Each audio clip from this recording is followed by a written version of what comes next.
Dư Niệm An gây tranh cãi trước ngày thập nhật Trung Yên lên sóng. Vì sao một nhân vật chưa chắc là nữ chính lại khiến fan Tiêu Chiến lo lắng?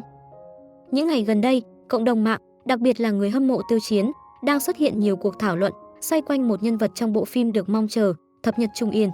Mọi chuyện bắt đầu từ một vài hình ảnh hậu trường được lan truyền trên mạng xã hội.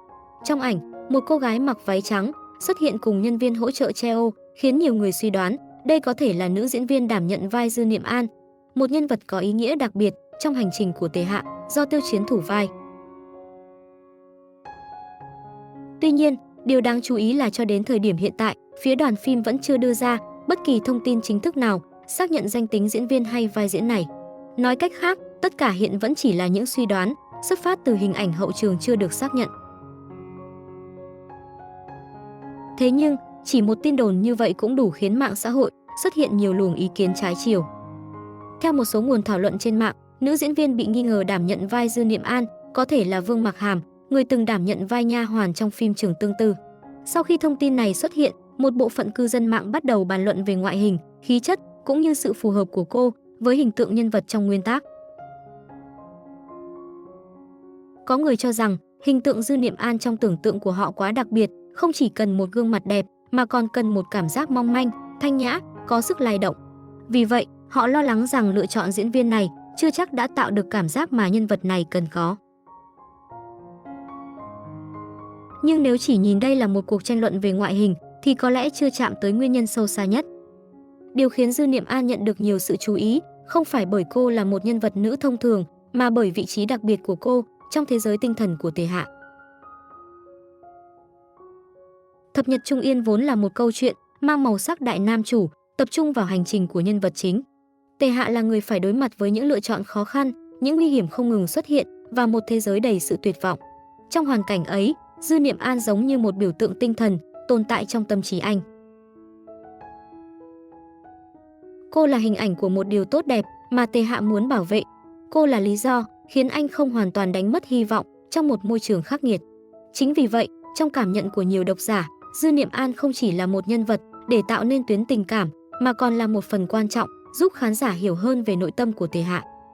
Đây cũng chính là lý do nhiều người có yêu cầu cao đối với vai diễn này. Khi một nhân vật tồn tại trong trí tưởng tượng của nhân vật chính, đôi khi khán giả không chỉ chờ đợi một diễn viên có ngoại hình phù hợp, mà còn mong muốn người đó có thể truyền tải được cảm giác mà nhân vật đại diện. Đó là sự dịu dàng, sự thanh khiết, sự xa xôi, nhưng lại đủ sức trở thành động lực để một người tiếp tục bước đi. Tuy nhiên, một luồng ý kiến khác cũng cho rằng có lẽ một số khán giả đang đặt quá nhiều áp lực lên nhân vật tuyến phụ này. Bởi suy cho cùng, Thập nhật Trung Yên không phải một bộ phim lấy chuyện tình cảm làm trọng tâm. Đây vẫn là câu chuyện về Tề Hạ, về hành trình sinh tồn, đấu tranh và thay đổi của nhân vật chính. Dù Dư Niệm An có ý nghĩa quan trọng về mặt cảm xúc, cô vẫn là một phần trong thế giới của Tề Hạ, chứ không phải người thay thế vị trí trung tâm của câu chuyện. Một tác phẩm đại nam chủ thành công không nằm ở việc có một nữ nhân vật hoàn hảo bên cạnh nam chính, mà nằm ở việc tất cả nhân vật có thể cùng nhau tạo nên chiều sâu cho thế giới trong phim. Thực tế, trong lịch sử phim ảnh, không ít nhân vật ban đầu từng gây tranh cãi khi công bố lựa chọn diễn viên, nhưng sau khi tác phẩm lên sóng, lại nhận được sự công nhận nhờ diễn xuất và cách xây dựng nhân vật. Một bức ảnh hậu trường, đặc biệt là khi chưa rõ hoàn cảnh quay phim, chưa thể phản ánh đầy đủ khả năng thể hiện của một diễn viên.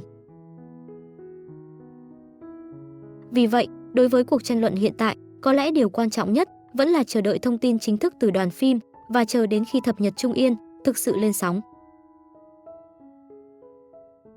Bởi cuối cùng, một nhân vật có chinh phục được khán giả hay không nằm ở những lời bàn luận trước ngày phát sóng, mà nằm ở cách nhân vật đó xuất hiện trên màn ảnh, cách họ kết nối với nhân vật chính và cách câu chuyện được kể. Đối với người hâm mộ Tiêu Chiến, điều đáng mong chờ nhất vẫn là một Tề Hạ đủ sức đưa khán giả bước vào thế giới của anh, cảm nhận được những lựa chọn, những mất mát và những lý do khiến anh tiếp tục tiến về phía trước. Còn Dư Niệm An, dù cuối cùng do ai thể hiện, có lẽ câu trả lời công bằng nhất vẫn cần được dành cho màn ảnh, chứ không phải chỉ từ một vài hình ảnh chưa được xác nhận trên mạng xã hội. Dù Dư Niệm An đó là ai, Tề Hạ của Tiêu Chiến mới thực sự là trung tâm của Thập nhật Trung Yên.